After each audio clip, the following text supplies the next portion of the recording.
이 세상에 존재하는 모든 것에서는 특징이 있습니다. 사람들은 그 특징을 통해서 다른 사람을 규정 짓습니다. 그리고 그 특징을 통해서 이름을 붙이기도 합니다. 특별히 별명이 그렇습니다. 여러분 어릴 적 별명들 있으십니까? 저 역시 별명이 있습니다. 제 별명은 제 이름 따라서 붙여진 별명입니다. 아마 여러분도 다 이 별명 한두 개쯤은 있을 것입니다. 이 별명을 짓게 된 것은 그 사람의 어떤 행동, 말투, 습관, 외형, 생김새 이런 걸 통해서 얻어지는 것이 별명입니다. 비단 별명뿐만이 아니라 함께 신앙생활하고 있는 이 공동체에도 마찬가지입니다. 교회에 보면 참 특징적인 사람들이 있습니다. 전에 서울에 있을 때에 다녔던 교회 성도분 가운데에 이런 분이 계십니다. 이분은 교회만 오시면 청소 도구를 찾습니다. 그래서 청소할 거리가 없나 매일같이 둘러보시고 교회만 오시면 청소하십니다. 그분만 보면 청소 도구가 생각납니다. 또 어떤 권사님은 이런 권사님이 계셨습니다. 제가 있던 지역이 서울 청량리하고 저희 지역까지 차로 한 20분, 30분 되는 거리입니다. 이분이 리어커죠. 리어커를 끌고 이렇게 과일 장수를 하신 분입니다. 청량리 청가물 도매시장에서 그 과일을 떼와서 그 리어커를 끌고 저희 동네까지 오십니다. 이분은 그 다니는 시간마다 찬송을 부르십니다. 그래서 이분은 그냥 걸어 다니는 법이 없어요. 교회 끝나고 가실 때도 찬송, 오실 때도 찬송, 슈퍼 물건 사러 가실 때도 찬송. 이분의 특징은 찬송입니다. 그래서 어디서 찬송 소리가 들린다 하면 그 권사님이 주변에 있구나 라고 느낄 정도로 이분은 다니시면서 그렇게 찬송을 부르시는 분이 계십니다. 또 다른 분은 인사를 그렇게 잘하시는 분이 계십니다. 어린아이건 나이 드신 분이건 상관없이 만나는 사람에게 그렇게 안부를 전하고 인사를 하고 계시는 분들이 계십니다. 정말 다양한 특징을 가지고 있는 그런 분들이 교회 안에 계십니다. 자, 그렇다면 여러분은 신앙 안에서 어떤 특징들을 가지고 있으십니까? 이 말은 신앙 안에서 나를 나타낼 수 있는 것이 무엇인가라고 하는 이야기입니다. 오늘 성경은 하나님의 자녀의 특징에 대해서 우리에게 말씀해 주고 있습니다. 사도 요한은 이 편지를 쓸 때에 그때 당시의 교회가 어떤 상황이었냐면 이단들이 교회 안에 침투된 상태였습니다. 사도 요한은 그 사람들을 가리켜 적 그리스도다. 그 사람들을 가리켜 거짓 선지자다라고 이야기합니다. 왜냐하면 그들은 그리스도를 부인했기 때문에 그렇습니다. 그래서 사도 바울은 말하기를 거짓말하는 사람이 누구냐? 예수께서 그리스도이심을 부인하는 자가 아니냐? 아버지와 아들을 부인하는 그가 적 그리스도다라고 이야기하고 있습니다. 그때 당시에 사람들이 교회 안에 들어와서 예수가 하나님의 아들이다라고 말하는 것을 금지시켰습니다. 어떻게 신이 인간의 몸을 입고 이 땅에 올 수 있느냐라고 하면서 그것은 허황된 이야기다라고 사람들을 유혹했다라는 것입니다. 그래서 예수님을 하나님의 아들과 분리시키려고 했습니다. 이 적그리스도, 거짓 선지자들은 하나님을 사랑한다라고 하면서 윤리적인 측면들을 경시했습니다. 무시했습니다. 그래서 하나님을 사랑한다라고 하면서 이웃을 사랑하지 않는 그러한 모습을 보여주었습니다. 그렇기 때문에 사도 요한은 이런 사람들을 향해서 하나님의 아들이신 예수 그리스도에 대한 참된 믿음이 있어야 하고 그 믿음 안에서 참된 생명이 있다라고 말해주고 있습니다. 말씀드렸듯이 그때 당시 이단 사람들은 신적인 존재가 사람의 몸을 입을 수 없다라고 이야기했습니다. 이 말은 결국은 어떤 말이냐면 우리를 사랑하사 인간의 몸으로 오신 예수님을 부인하는 것이고, 우리를 사랑하사 그의 아들을 보내신 하나님의 존재를, 하나님의 사랑을 거부하는 것으로 결론 짓게 됩니다. 그래서 사람들은 예수님이 육체로 오신 것을 부인했습니다. 사람들은 하나님을 아는 지식만 많이 있으면 된다, 그것만으로 족하다라고 이야기했습니다. 그래서 그 사람들은 하나님을 사랑한다라고 말은 하지만 하나님을 알고 있다라고 하는 이 지식으로 인해서 저들의 삶의 자리는 여전히 죄악된 모습, 비윤리적인 모습, 저의 행동들을 고치지 않은 그런 모습을 가지고 있었습니다. 그런 상황 속에서 사도 요한은 이 요한서신을 보내면서 끊임없이 했던 이야기가 하나님은 사랑이시고 그 사랑을 통해서 우리가 이웃을 사랑해야 된다라고 끊임없이 이야기해 주고 있습니다. 오늘 본문을 통해서 특별히 하나님께서는 우리들에게 하나님의 자녀가 되었다라는 사실을 우리에게 선포해 주고 있고, 우리가 예수를 믿음으로 말미암아 그 믿음으로 이 세상을 극복할 수 있다, 그 믿음으로 이 세상에서 승리할 수 있다라고 말씀해 주고 있습니다. 오늘 성경은 분명히 우리들에게 그리스도이심을 믿는 자마다 하나님께로부터 난 사람이다라고 말해 주고 있습니다. 즉 우리는 하나님의 자녀다라고 이야기해 주고 있습니다. 자, 그렇다면 하나님의 자녀의 특징이 무엇이겠습니까? 여러분에게 어떤 하나님의 자녀의 특징이 나타나고 있습니까? 하나님의 자녀의 특징은 이것입니다. 예수님은 하나님이 보내시는 분이다. 예수님은 그리스도라고 믿는 사람입니다. 이것이 우리의 가장 큰 특징이 되어야 합니다. 세상을 이길 수 있는 방법은 여러 가지가 있다라고 사람은 생각합니다.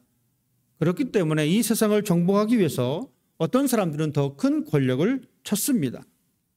이 세상을 정복하기 위해서, 이 세상에서 우뚝 서기 위해서 더 많은 재물을 가지려고 하고 더 많은 명예를 가지려고 노력을 합니다.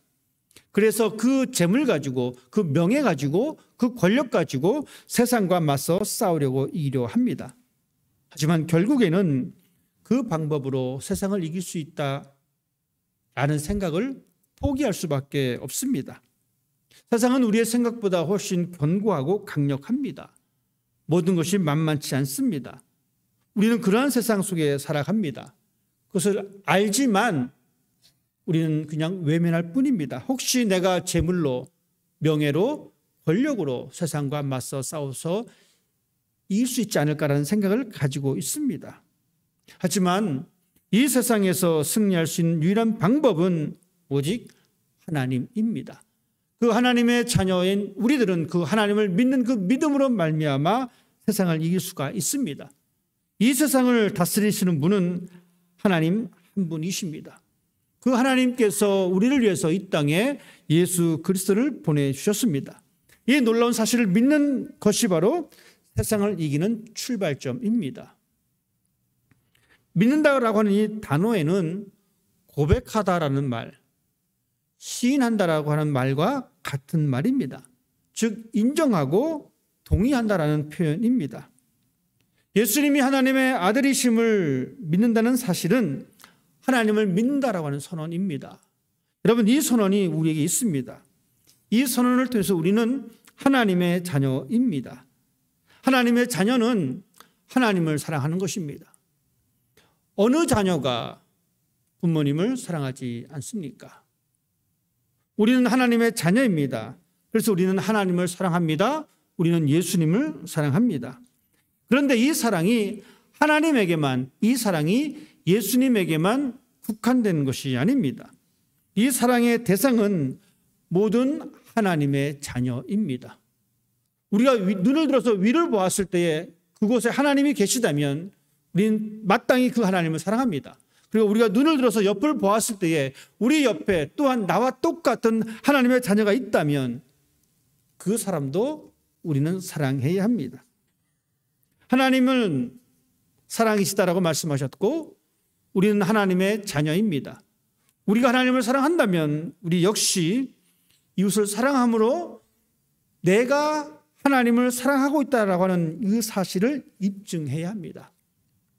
결코 우리의 신앙은 입술로만 그쳐서는 안 됩니다. 하나님을 사랑한다, 우리는 충분히 말할 수 있습니다. 예수님을 사랑한다, 우리는 충분히 말할 수 있습니다. 하지만 입술에서만 맴돌아서는 결단코 안 됩니다. 내가 확실히 하나님의 자녀라는 것을 증명해 보일 필요가 있다는 것입니다. 사도 요한은 우리들에게 그래서 말씀해 주시기를 하나님 아버지를 사랑하는 사람은 그분의 자녀들도 사랑합니다 라고 기록해 주고 있습니다. 하나님은 우리들에게 계명을 주셨습니다. 예수님은 이 계명을 두 가지로 압축해서 말씀하셨습니다.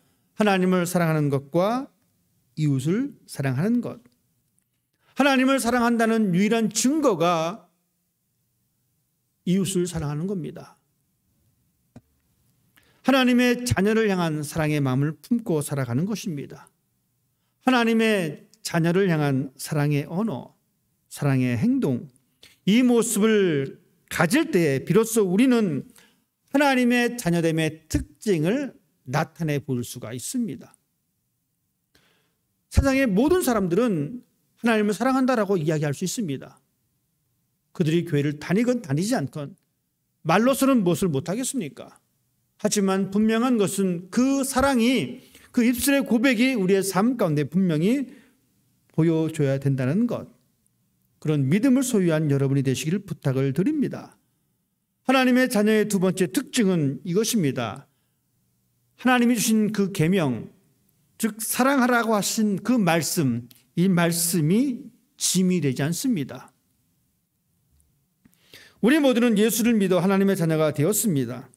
이 말의 의미는 우리의 노력으로 하나님의 자녀가 되었다는 것이 아닙니다. 우리가 하나님의 자녀가 된 것은 전적인 하나님의 은혜입니다. 우리의 행위가 아닙니다. 우리의 자랑거리가 될 수 없다라는 이야기입니다. 믿음은 우리 스스로 만들어낼 수가 없습니다. 여러분, 믿음은 하나님의 선물입니다. 하나님께서 우리에게 믿음을 심어 주셨습니다. 하나님은 우리에게 믿을 수 있는 마음을 주신 것입니다. 여기 성경을 믿겠다라고 하는 사람 있다라고 생각해 보십시다. 성경을 억지로 믿겠다고 하는 사람은 그 성경을 결코 믿을 수가 없습니다. 내 의지로 생기는 것이 아닙니다. 여러분, 믿음은 내 생각대로만 되는 것이 아닙니다. 내 생각대로 되는 것은, 내 의지대로 되는 것은 믿음이 아니라 자기 최면입니다. 나는 믿어 라고 이야기하는 것은, 내 스스로 결정하는 것은 내 최면일 수밖에 없습니다. 단지 그렇게 믿고 싶을 뿐입니다. 그래서 믿고 싶지 않으면 믿지 않습니다. 믿고 싶으면 믿습니다. 여러분, 그것은 자기 주관입니다. 이런 자기 주관을 가지고 있는 사람은 견고하지 않습니다. 이런 자기 믿음이 있는 사람은 쉽게 무너집니다. 쉽게 변할 수밖에 없습니다. 어려운 환경을 만나면 금세 포기해 버립니다. 살다 보면 신앙의 굴곡을 만날 때가 있습니다. 살다 보면 인생의 굴곡을 만날 때가 있습니다. 어떤 사람은 그 굴곡을 이겨낸 사람이 있고 어떤 사람은 그 굴곡에 굴복된 사람이 있습니다. 자기 주장이 확실한 사람은 자기 힘에 의해서 그것을 결정합니다. 자기 믿음으로 채워진 사람은 힘든 상황이 있으면 자기 믿음에 의해서 그것을 결정해 버립니다. 그래서 믿음은 나의 의지가 아닙니다. 믿음은 하나님의 선물입니다. 왜냐하면 사람의 의지는 쉽게 변해버립니다. 우리는 그렇게 나약한 존재입니다. 그렇지만 진정한 믿음은 어떤 환경에서도 흔들림이 없습니다. 좀 힘들어도 내 신앙을 깎으면서, 내 삶의 자세를 깎으면서 하나님을 향한 그 믿음을 포기하지 않습니다. 하나님이 주신 믿음은 어떤 환경에서도 포기하지 않습니다. 오히려 주변 사람들이 참 힘들겠다라고 이야기할 때에 전혀 개의치 않고 그 길을 계속 걸어갑니다. 여러분, 그런 사람이 참으로 믿음의 사람입니다. 오히려 자신의 모든 것을 내어주는 한이 있어도 그 길을 포기하지 않습니다. 그 믿음이 무거운 짐이 아니라 그 믿음이 하나님께서 주신 것이기 때문에 가벼운 마음으로 즐거운 마음으로 그 길을 걸어갑니다. 하나님의 사랑은 참으로 신비롭습니다. 세상 사람들은 그 사랑을 이해할 수 없습니다. 세상의 가치관으로 받아들일 수 없는 것이 하나님의 사랑입니다. 모든 것을 아낌없이 준다는 것을 받아들인다는 것은 쉽지 않습니다. 여러분 주변 사람들에게 아낌없이 주어 보셨습니까? 힘듭니다. 그것을 바라보는 사람도 힘듭니다. 하지만 하나님은 그 사랑을 우리들에게 보여주셨습니다. 현대사회는 힘들면 쉽게 포기하라고 우리에게 유혹합니다. 그 방법 말고 다른 방법이 있으니까 그 방법 가자라고 이야기합니다. 지극히 합리주의적입니다. 지극히 이성적입니다. 우리는 그것에 우리의 시선을 빼앗겨 버립니다. 그렇지만 하나님의 사랑은 합리적이지 않습니다. 하나님의 사랑은 비이성적입니다. 도저히 생각도 할 수 없는데도 불구하고 하나님께서는 그 사랑을 보여주셨습니다. 그러다 보니까 현대사회에서 진정한 사랑을 찾기란 정말 힘이 듭니다. 대신에 우리는 쉬운 사랑을 찾습니다. 내가 할 수 있는 사랑을 찾아 헤맵니다. 내가 할 수 있는 사랑만 선택합니다. 하나님이 보여주신 그 사랑은 하나님의 영역이라고 치부해버리고 하나님 내가 할 수 있는 사랑만 하겠습니다라고 주장할 때가 많이 있습니다. 예수님이 보여준 사랑은 하나님의 아들이니까 메시아니까 가능하고 나는 안 됩니다라고 쉽게 포기할 때가 있다는 것입니다. 나는 아직 믿음이 연약해서 그런 단계까지 못 갔다라고 스스로를 위안할 때도 있습니다. 하지만 우리가 추구하는 사랑과 하나님이 추구하는 사랑은 다르다라는 사실을 먼저 기억하십시다. 그리고 우리가 진정 하나님의 자녀라면 내가 추구하는 사랑보다는 하나님이 원하시는 사랑을 찾고 그 사랑을 실천하기에 힘쓸 수 있는 사람이 되시기를 바랍니다. 분명 하나님을 사랑한다는 것, 이웃을 사랑한다는 것은 우리에게 짐이 되는 것은 사실입니다. 하나님을 사랑하는 것이 짐이 됩니다. 이웃을 사랑하는 것이 짐이 됩니다. 그 사랑이 우리에게 주어진 의무라면 때로는 그것이 힘이 들 때가 있습니다. 그렇지만 이것이 나에게 무겁다라고 해서 우리가 이것을 던져버리게 되면 결코 우리는 이 세상을 극복할 수가 없습니다. 물론 우리는 기회만 되면 이 무거워짐을 벗고 싶을 때가 한두 번이 아닙니다.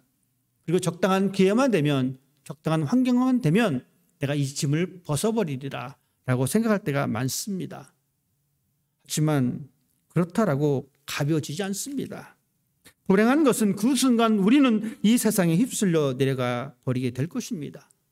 세상에서 승리하신 예수님과 멀어진 삶을 살게 되어지고 세상의 종이 되어지고 죄의 노예가 되어져서 끌려다니게 되고 우리의 마음은 피폐해지고 우리의 영혼은 사망의 올무에서 벗어나지 못하는 안타까운 상태로 들어갈 수밖에 없습니다. 하나님께서 말씀하신 사랑하라, 이웃을 사랑하라라고 하는 이 계명은 우리로 하여금 이 세상과 맞서는 유일한 도구입니다. 이 세상을 극복할 수 있는 유일한 도구입니다. 하나님은 우리들에게 그 계명을 주셨습니다. 그런데 우리가 하나님의 자녀라고 하는 이 놀라운 사실을 알고 있다면 그것을 무거운 짐으로 생각하지 않게 됩니다. 오히려 그것이 나의 귀한 도구이기 때문에 그렇습니다. 하나님의 자녀로 하나님을 사랑한다면 하나님이 사랑하라라고 말씀하신 그 말씀을 지켜내기를 바랍니다. 결코 그 말씀은 우리에게 더 이상 무거운 짐이 아닙니다. 사도 요한은 우리에게 말씀해 주시기를 하나님을 사랑하는 것은 곧 그분의 계명을 지키는 것입니다. 그분의 계명은 부담스러운 것이 아닙니다. 여러분 이 말씀에 얼마큼 동의하십니까? 사도 요한이 말했던 이 부분에 우리의 마음이 움직여야 합니다. 이웃을 사랑하라고 하신 이 말씀이 무거운 짐이 아니고 부담스러운 것이 아니고 오히려 내가 감당해야 할 거룩한 책임이라는 사실을 기억하십시다. 오히려 세상이 우리들에게 무거운 짐입니다. 이런 세상의 무거운 짐들을 빨리 벗어 던져야 합니다. 세상이 추구하는 가치관의 짐은 무겁습니다. 그런데 우리는 그것을 던져버릴 수가 없습니다. 왜냐하면 수많은 사람들이 그 세상의 가치관의 짐을 지고 걸어가고 있기 때문에 그렇습니다. 더 많이 소유하는 것이 좋은 것이라고, 더 많이 누리는 것이 좋은 것이라고, 더 많은 권력을 가지고 있는 것이 현명한 것이라고, 다른 사람을 지배하고 조종하고 다스릴 수 있는 능력이 최고라고 우리에게 속삭이고 있습니다. 그래서 우리는 이런 유혹을 떨쳐버리지 못하고 이것을 포기할 용기조차도 없이 그 짐을 우리는 어깨에 메고 살아가고 있습니다. 세상의 가치관을 따라가려고 하니까 우리 어깨는 점점 무거워집니다. 이런 상태로서는 우리는 세상에서 승리할 수가 없습니다. 오히려 세상의 지배를 받게 됩니다. 이 세상에서 승리할 수 있는 비결은 바로 믿음입니다. 4절 말씀은 분명히 우리에게 그렇게 말씀해 주고 있습니다. 무릇 하나님께로부터 난 자마다 세상을 이기느니라. 세상을 이기는 승리는 이것이니 우리의 믿음이니라. 하나님의 자녀가 세상에서 이기는데 그 이기는 것이 바로 믿음이다라고 우리에게 말씀해 주고 있습니다. 세상을 이기는 것, 그것은 사람, 인간 자체에는 세상을 이길 수가 없습니다. 하지만 우리가 세상에서 승리할 수 있는 유일한 방법은 예수 그리스도가 우리 안에 계시기 때문에, 그 사랑이 내 안에 있기 때문에, 내가 하나님을 사랑한다라고 했던 그 고백 때문에 우리는 이 세상에서 이길 수가 있습니다. 예수님께서도 분명히 우리에게 그렇게 말씀하셨습니다. 세상에서는 너희가 환난을 당하나 담대하라. 내가 세상을 이기었노라. 우리가 세상을 이기는 힘은 오직 믿음입니다. 이 믿음의 내용은 예수가 하나님의 아들이라는 사실, 예수가 그리스도라고 하는 이 그 사실, 하나님을 향한 사랑의 행동이 이웃을 향한 행동으로 나타나는 그 모습, 그것을 통해서 우리는 세상에서 이길 수가 있습니다. 우리의 믿음이 빈 박스가 되어서는 안 됩니다. 박스에 그 내용물이 반드시 있어야 합니다. 여러분 모두는 그 믿음의 박스를 가지고 계십니다. 그 믿음의 박스에 무엇이 채워져 있는지 한번 곰곰이 생각해 보십시오. 창세기서부터 계시록까지 내가 성경에 많은 지식을 아는 것으로 그 박스를 채웠다면 신앙의 약감에 도움은 되지만 하나님께서 원하시는 것이 아닙니다. 여러분이 가지고 있는 이 믿음의 박스에 여러분의 헌신의 행위를 채웠다면 여러분 스스로에게는 만족함이 있을지 몰라도 하나님 보시기에는 합당한 것이 아닙니다. 여러분이 가지고 있는 이 믿음의 박스에 여러분이 하나님께 드렸던 헌금으로 채웠다면 교회는 재정이 좀 나아질 수 있겠죠. 하나님께서 원하시는 것도 아닙니다. 여러분이 가지고 있는 이 믿음의 박스에 이 사랑을 채우십시다. 하나님은 그것을 우리에게 원하고 계십니다. 하나님의 자녀라면, 하나님을 사랑한다면 내 이웃을 사랑하는 그 모습을 가지고 있을 때에 비로소 하나님께서 우리의 보시며 기뻐하십니다. 현대 교회가 세상 사람들에게 지탄받는 여러 가지 이유가 있습니다. 왜 그렇습니까? 겉모습만 화려하기 때문에 그렇습니다. 화려한 포장만 있습니다. 사람들의 이목만 집중시키는 것에 관심이 있습니다. 화려한 교회의 건물과 웅장한 성가대의 찬양의 그 모습들, 여러 가지 프로그램들. 물론 그것이 필요 없다라는 이야기는 아닙니다. 필요하지만 그것이 주된 것이 될 수는 없습니다. 주된 것은 그 안에 하나님을 사랑했다라고 고백했던 그 고백과 동일한 이웃을 사랑하는 그 행동의 모습이 있는가? 내 가족을 사랑했던 그 행동의 모습이 있는가? 그 모습이 우리에게 필요한 모습입니다. 우리에게 사랑하라라고 말씀하신 그 계명이 무거운 짐이 기쁨의 수단이 될 수 있는 유일한 방법은 바로 성령입니다. 성령은 우리에게 사랑의 삶을 살게 하십니다. 예수님께서 승천하시기 전에 이렇게 말씀하셨습니다. 오직 성령이 너희에게 임하시면 너희가 권능을 받고 예루살렘과 온 유대와 사마리아와 땅끝까지 이르러 내 증인이 되리라. 너희에게 성령이 임하시면, 여러분 어떻습니까? 성령은 놀라운 일을 가능케 하시는 분이 성령입니다. 사람들은 불가능하다고 생각했지만 성령은 그렇지 않습니다. 가능합니다. 사람들은 좋은 것만을 하게 만들지만 성령은 그것을 허물어 버리십니다. 사람들은 좋은 것만 가지려고 하지만 성령은 그것을 허물어 버리십니다. 사람들은 좋은 사람들과만 교제하려고 합니다. 좋은 것을 좋은 사람들과 나누려고 합니다. 자신의 마음에 따라서 구분을 짓습니다. 이스라엘 사람들은 이렇게 생각했습니다. 유대인들만 하나님의 사람이라고 생각했습니다. 예루살렘 성전에 나와서 예배드리는 그 사람들만, 율법을 지키는 사람들만 하나님의 사람이라고 생각했습니다. 그래서 사마리아 사람, 이방인들을 거들떠 보지도 않았습니다. 그냥 우리 좋으니까 우리끼리 잘해 먹자, 이 얘기입니다. 예수님께서 마지막에 승천하실 때 그렇게 말씀하셨습니다. 성령이 너에게 임하시면 예루살렘, 유다 좋아. 하지만 이 경계를 허물어야 돼. 사마리아 가야 돼. 이방인의 땅 가야 돼. 사람들은 불가능하다 생각했지만 성령님은 그것을 가능하게 만드십니다. 오직 성령이 너희에게 임하시면. 우리가 생각하는 조건, 우리가 생각하는 이 환경의 경계를 넘어뜨리는 것이 바로 성령입니다. 그 성령이 우리 속에 있어야 합니다. 그래서 우리가 기도할 때마다 하나님 내 마음속에 성령의 충만함을 주십시오라고 기도하는 겁니다. 내가 세운 이 한계를 나는 못 무너뜨립니다. 내가 세운 이 경계를 무너뜨리기는 정말 힘듭니다. 그러면 이것을 허물어야 되는데, 이것을 무너뜨려야 되는데 누가 할 것이냐? 옆 사람이 해주면요 화가 납니다. 자존심이 상해서 더 안 가려고 합니다. 여러분 그렇지 않습니까? 내가 뭘 하려고 그러는데 저희 집사람이 막 하라고 막 얘기해요. 그럼 순간적으로 이씨 안 해. 그렇습니다. 집사람이 청소하려고 하는데 제가 옆에서 왜 청소 안 하냐고 청소하라 그러면 저희 집사람이 화가 나죠. 그런데 여러분 제3자가 제가 뭘 하려고 그러는데 저한테 와서 뭘 하라고 얘기합니다. 더 화나죠. 그렇다면 화 안 나고 나의 경계를 무너뜨려야 되는데 정답은 성령입니다. 그래서 우리는 하나님 내 마음속에 성령을 주십시오. 그래야지만 내가 세운 기준, 내가 세운 환경, 내가 세운 조건, 이것을 허물 수가 있습니다라고 말할 수가 있습니다. 성령의 능력으로 그 한계가 허물어질 때에 하나님을 사랑하는 것, 이웃을 사랑하는 것, 이것이 무거운 짐이 되는 것이 아니라 이것이 가벼운 것으로 다가옵니다.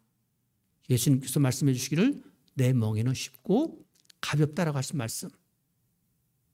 성령과 동떨어지면 여전히 무겁습니다. 하지만 성령과 하나 될 때에 우리는 충분히 그 일을 감당할 수가 있습니다.